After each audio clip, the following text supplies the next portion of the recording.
Good afternoon, everyone. I am the fourth discussant, so Unit 5, and I will before I proceed to my discussion ay magbabalik-aral muna tayo. Ano yung tinalakay nga noong nakaraang araw? Binibining basic.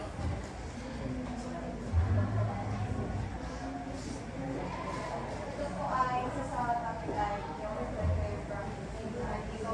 ay napapanood dito yung electronic class recorder may lesson lab at meron ding carbon recording. Tumpak, bigyan ka ng barangay club. At Ginoong Morales, ano yung tinalakay ni Binibining Marvin? Yes, practice. Tumpak, bigyan siya ng 5 pagsak. At Binibining Isya, ano yung tinalakay ni Binibining Divine? About sa learner non-test, kung saan nakalap dito ang mga non-test like sa project, portfolio, demonstration case, at iba pa. Tumpak, bigyan siya ng 5 pagsak. Ngayon ay dadako na tayo sa ating talakayan ngayong hapon. At ang tatalakayin ko ngayon ay ang peer as evaluator. Makibasa dito na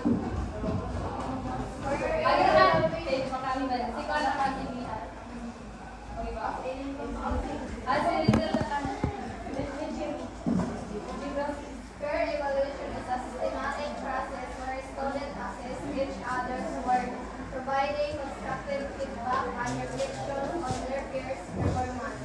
This technique encourages active participation and ownership in the learning process. pag sinabi natin peer as evaluators, ito yung mga gawa ng mga bata or ng mga estudyante na kung saan ay piniprovide nila ito ng constructive feedback. Kaya na lamang yung ginawa natin noong nakaraang buwan, diba? Yung drafts, diba? Yung drafts na kung saan ay yung mga drafts, yung mga kada grupo, diba? Ay may iba't ibang mga gawain na ipinagawa sa depende sa mga yung year level.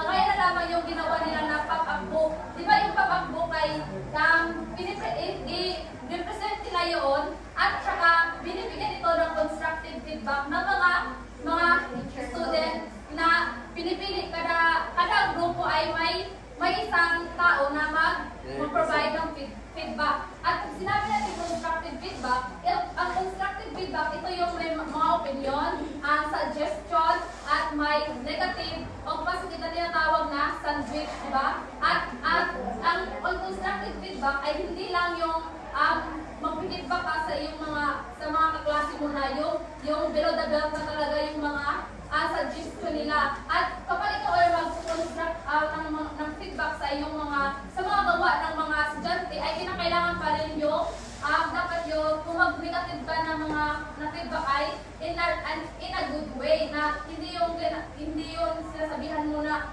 ang pangit ng presentation ninyo, ang pangit ng gawa ninyo, hindi dapat ganoon. Kapag ikaw ay mag-constructive feedback sa mga gawa ng iyong mga kaklase, ay kinakailangan talaga na yung ang example na sinasabihan mo na magaling yung ginawa niyong na presentation. Sapagkat kinakailangan niyo ng mas maganda pang gawa at hindi yung kuwang kayo sa direct to the point na ilang muna na pangit yung gawa ninyo. Dapat talaga yung isasalalay nyo yung feedback mo sa tao. Dahil hindi naman lahat ng tao ay yung ibalik, di ba? May masasaktan din sila, di ba? Di ba?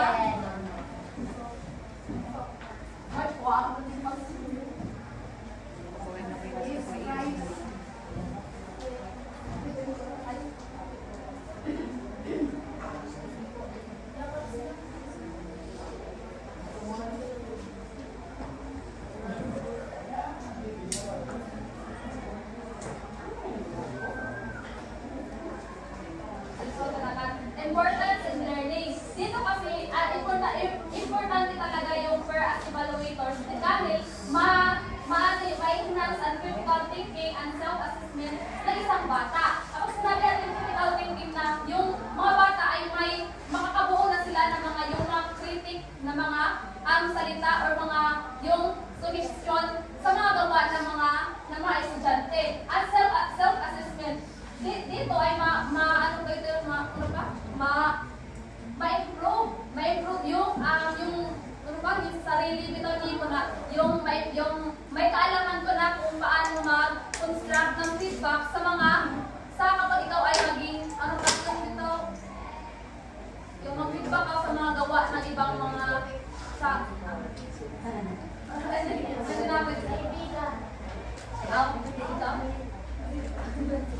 pag sinabi, importante talaga yung ang per evaluators dahil dito ay magkakaroon ng critic at improvement ang isang bata kung paano mag-construct ng feedback na kinakailangan talaga na yung ma-improve na talaga yung, di ba pag bago tayo nag-construct ng mga feedback, di ba ay sinasabihan muna tayo ni ma'am kung paano mag-feedback na hindi nakakasakit ng damdamin ng tao, di ba?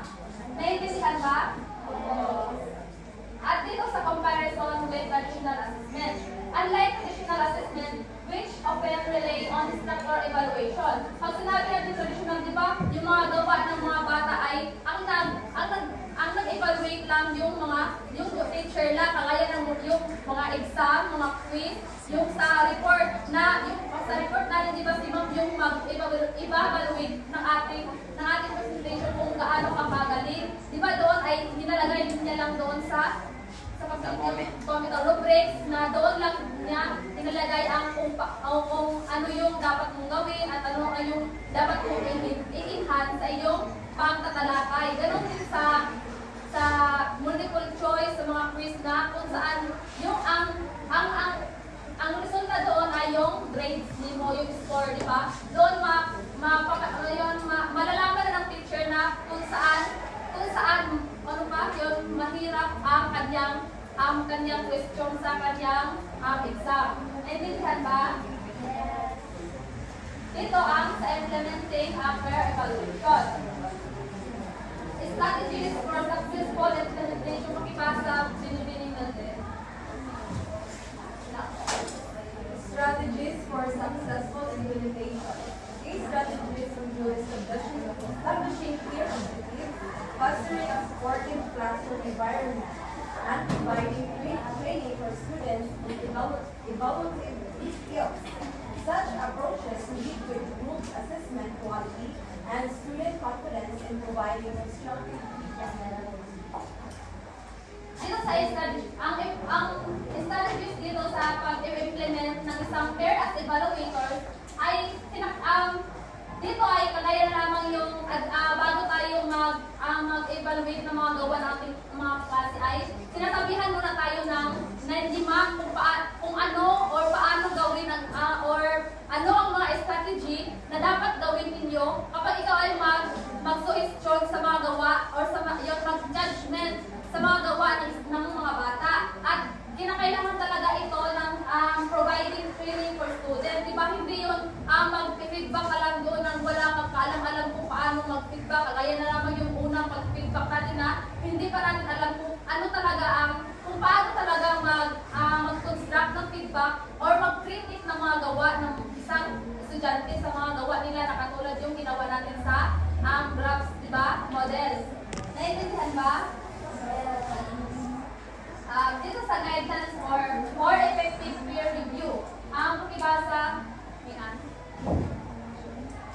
Effective peer review requires clear criteria for evaluation, structured feedback forms, and emphasis on positive reinforcement. This ensures that evaluations are fair, constructive, and focused on learning outcomes. Dito sa guidance, kinakailangan talaga ito i-implement ng isang evaluation. Dahil dito ay kailangan ito yung guide ng isang mag-evaluate sa pagbuo ng clear na kriteria. Dapat malinaw yung kriteria mo, di ba? Kagaya na naman yung kriteria natin or yung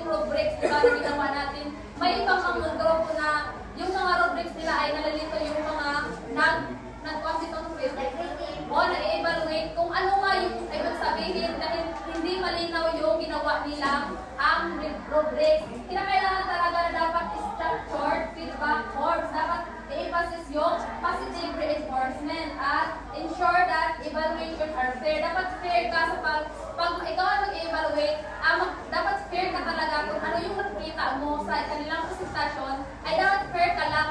Dapat hindi ka magiging bias sa iyong pinupuna ng mga ng mga gawa. At hindi yung ibalik close friend ka mo tapos mahadlok ka na mo gamayon din mo ang pero lang gamayon gayon. Dapat ikaw ay fair talaga, di ba? Naintindihan ba? Tools and resources available dito sa tools and resource is dito ay yung, di ba, yung iba kay nagagamit ang mga teacher sa Google Classroom, di ba? Dito kay occupancy about siya sa technology na ginagamit kay available na tools and resource various tools such as online platforms, Google Classroom, Pair Grade, and Rubric Assist and facilitating pair evaluation. Di ba doon yung mga teacher ay sa Google Classroom sila nag-evaluate yung may instantative yung mga guro, di ba? Doon tayo mag-evaluate. Ito yung ibig sabihin ng tools and resource available. Naintindihan ba? Challenges and solution. Common challenges include biases in feedback, uneven participation, and lack of accountability. Dito na sinabi ko nga yung challenges. Diba? Ang challenge dito sa mga mag-evaluate, yung mga kaklase, yung mga students na mag-evaluate, ang challenge nila doon ay yung biases. Yung biases sinabi ko nga kanina na yung relationship niya sa kanyang kaklase, diba? Close friends sila na ang challenge doon ay ma-challenge yung bata kung close friends siya, tapos nakita niya na yung representation ng kanyang friend ay hindi malinaw at yung hindi magandang representation at mag-challenge yung mag-evaluate kung ito ba ay kanyang babaan ng score or dapat ba malaki. Kasi kapag maliitan mo yung scores, yung kaibigan niya ay maaaring masaktan, di ba? Pero dili yung dapat siya buhaton. Ang solusyon na ay may involve training students, monitoring feedback, quality, and creating structured peer assessment schedule to promote engagement. Dito ang solusyon dito ay dapat yung estudyante ay dapat kinakailangan ng training, di ba? Sinasabihan na bago siya mag-evaluate ay kinakailangan talaga na alam niya kung ano yung mga dapat gawin at hindi dapat gawin. Kapag ikaw ay mag-evaluate ng mga gawa ng iyong sa kaklase mo, yung mga gawa nila. At kasi, maaaring magkakaroon ito ng biases na maging hantong sa challenges ng peer as evaluator. Diba? Naiintindihan ba? Dito tayo sa the impact of peer evaluation. Benefits for students.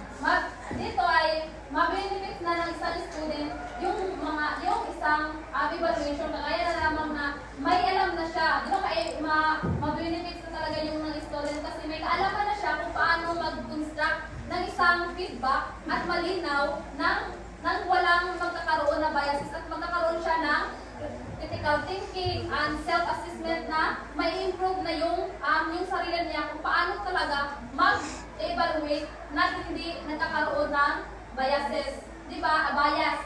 Diba? Naintindihan ba?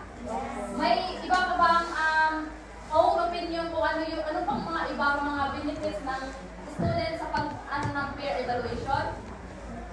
Wala na? Malinaw na ba? Enhancing critical thinking skills. Sinabi ko nga kanina na engaging in peer review tasks hones critical thinking by requiring students to assess the strengths and weaknesses of their peers' work. This analytic process fosters higher order thinking skills, allowing students to formulate, justify, evaluation, and develop argumentation skills. May-enhance na talaga yung critical thinking ng isang bata sapagkat may alam na siya sa mga dapat gawin at alam na niya yung strength at weaknesses niya sa kanyang sarili. Diba? Naiintindihan ba?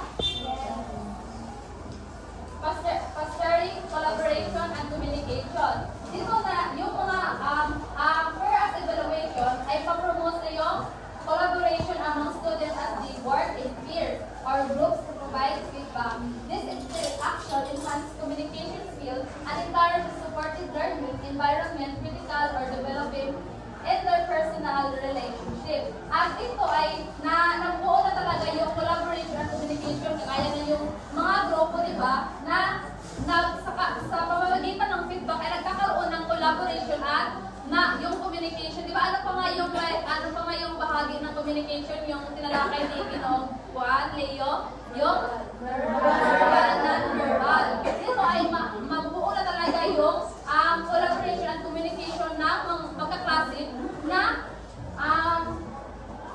yun. Naintindihan ba? At makikritik na yung ang bata na may alam na sila sa kanyang sa dapat niyang gawin. Dito na tayo sa assessment of learning outcomes. Pakibasa, binibigay sa yourself. Assessment of learning outcomes. Their evaluation can serve as a valuable tool for assessing learning outcomes. By incorporating their feedback, indicators gain insight into the student's understanding and progress, making it easier to adopt teaching strategies to make learning needs. Dito sa kabuuan ng isang peer as evaluators, dito na ma-improve na talaga at may progress na ang isang bata kung paano talaga mag-construct ng isang feedback na mas malinaw at hindi magkakaroon ng bias sa mga kanyang i-evaluate. At dito talaga napakahalaga talaga na malaman natin kung ano talaga ang dapat gawin at hindi dapat gawin kapag ikaw ay mag-construct ng feedback sa mga gawa na para makakritik yung gawa ng mga individuals or can be by peer, di ba? Dito ay pag sinabi kasi natin critic, mga opinion yan at mga suggestion na nag-evaluate sa'yo. Para doon ay malaman mo kung ano yung mga gawin mo at hindi gagawin mo para mag-improve ka at mayroong progress ang iyong magkakaroon ito ng self-assessment. Naintindihan ba?